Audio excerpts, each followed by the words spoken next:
Hi guys, welcome back to your weekly dose of life-work balance. In today's video, I'll help you become more productive, more efficient, and increase your performance by getting rid of multitasking. My name is Sabrina Cadini. I'm your holistic precision life coach and the creator of the life-work balance system, helping you live and work better thanks to customized lifestyle changes. If you'd like to learn more, make sure you subscribe to my channel and click the bell to receive notifications every time I have new content for you. When I speak at events and I talk about multitasking, I ask the attendees, by show of hands, who does not multitask? And I usually see one, two hands up out of 50, 100, or more people in the room. Only one or two.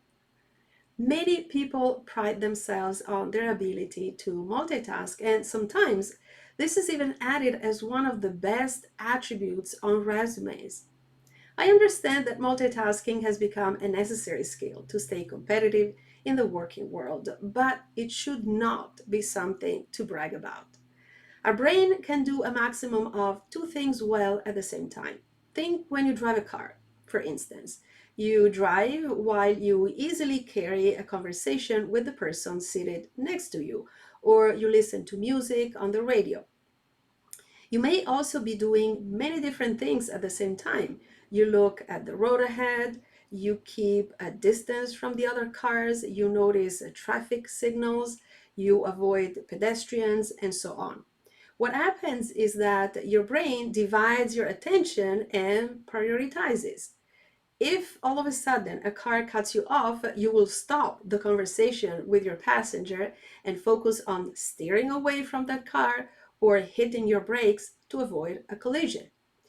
But when it comes to concentrating on multiple things that require your full attention, that's when the brain has a problem to keep up.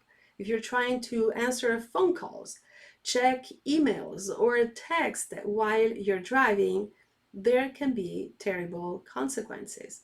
Not because you're a bad driver, but because your brain doesn't know how to handle all of that simultaneously. And the same applies to distracted walking. How can you stay safe when you text while you cross a street?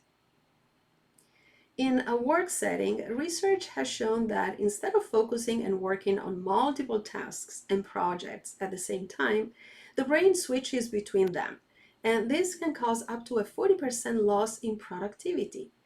There's a particular area in the brain, the posterior lateral prefrontal cortex, that is involved with this mechanism. And it basically decides in which order those tasks will be processed instead of handling everything at the same time.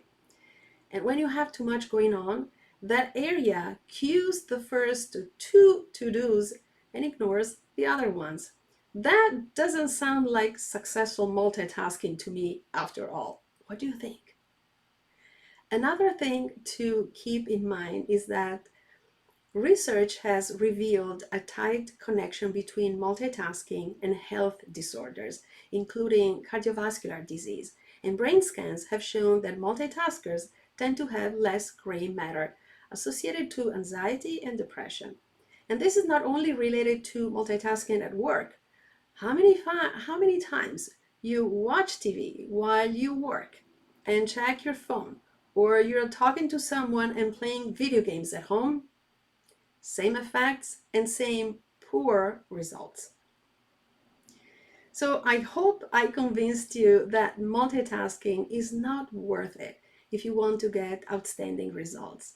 If you're working in a high competitive workplace, it might be difficult to avoid multitasking, but think about the side effects and the long-term effects on your health. You are more important than your job. So here are some tips that I hope can help you become more productive without working on multiple things at once. Tip number one is prioritize. We can't multitask, but we can prioritize, just like our brain does. Many of my clients think they have everything in control, but in reality, they have a gazillion to-dos on their lists and they're trying to do it all. This is not how you prioritize. You have to identify all the tasks and projects at work, plus your personal essentials: sleep, meals, exercise, house chores, time for family and fun and for yourself, etc., and assign numbers of priority to each. Pay close attention and decide which ones are most important and urgent. You may find out that not all of your tasks and projects must be completed tomorrow, so some of them can probably wait. Then you make time for these activities on your calendar. If you need more help with organizing your schedule, you can watch episodes 10 and 16 of this video series. I'll add the links below, where I talked about the Eisenhower matrix and how to create a zero-based calendar. Tip number 2, do not overcommit. When you do this, you will always be inundated with to-dos, you will always be overwhelmed, and the quality of your work and life will suffer because you can't focus on everything. You can't be everywhere. Being constantly busy is seen as a sign of success in our modern society, but it doesn't always bring excellent results, and maybe you know that. Even the most successful entrepreneurs make sure they schedule free time for rest and personal growth. So whenever you are offered a new project or you are asked for help, always take a look at your availability. And if there's no time left in your calendar, politely decline. Saying no doesn't make you a bad person, but saying yes will make your life more challenging. Number 3, single task. If you think that multitasking will help you boost productivity, think again. Multitasking can actually have the opposite effect because every time you switch between activities, the brain takes time to do it, and this gives way to more distractions that will inevitably slow down your work and make you less creative over time, not to mention more chances of making mistakes. On the other hand, spending focused time on one task at a time will take you less time to complete it than working on 2 or more simultaneously. So stay present for each task and don't allow any distractions to interrupt your workflow. Now, I understand that we cannot afford to stay focused on one single task for long periods of time and ignore the world around us during our workday. So one solution is to work for specific chunks of time.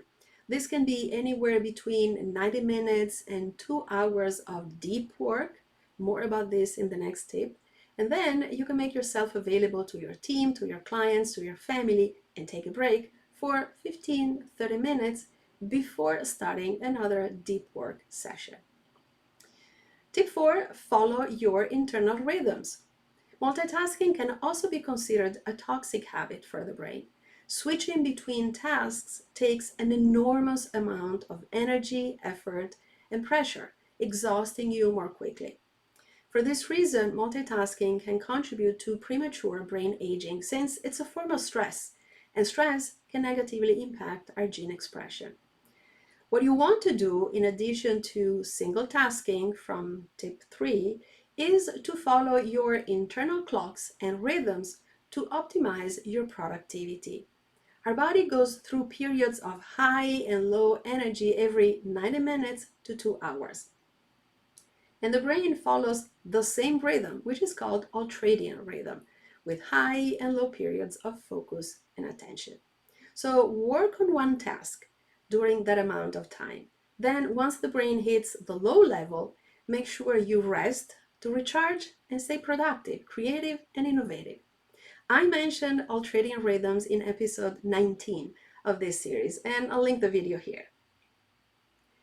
If you have a hard time to organize your day and you tend to rely on multitasking to tackle your never-ending to-do list, but without successful results, you may be interested in my signature program, Life-Work Balance.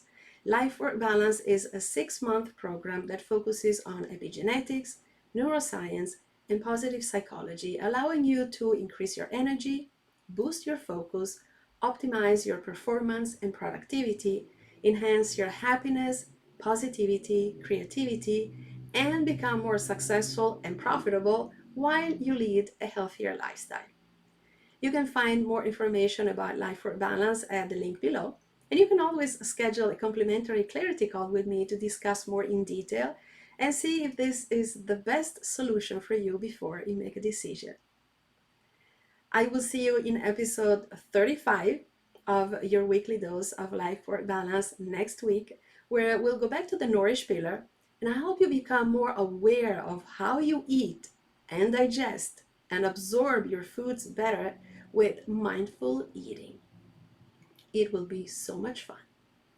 If you liked this video and you want to see more, make sure you share it with your friends, give it thumbs up, subscribe to my channel, and click the bell so you will get notified when I have new video content. Thank you so much for watching, and don't forget to live life fully. Bye guys!